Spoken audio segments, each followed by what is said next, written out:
屏东这几档办真侪大型的体育比赛，也毋过负责体育发展中心敢若有14个正式员工，所以都有县议员建议甲体育发展中心升格做体育处。县长周春美嘛表示讲会来评估。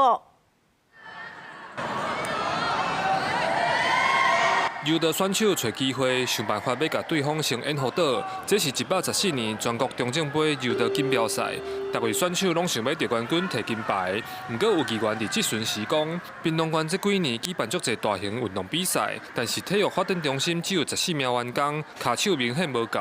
屏东既然是体育大县市，相关单位嘛应该升格。咱要互一个体发中心编制14个人哦，一年下来举办那么 多的大型的活动，我相信中央在9月9号成立体育部之后，一般的县市就在考虑要不要把体育也拉为1级单位。那现在相对应行政院的这个运动部成立哈，地方确实是也有这样的一个必要。 屏东县这10年来举办了全中运、全民运了后，112年搁接落要举办全国运动会，加上中央甲体育署升格做运动部，显示台湾体育的活动愈来愈受到重视。本意上建议屏东县政府会当对着中央的脚步，这6都以外头一个成立体育处的县市。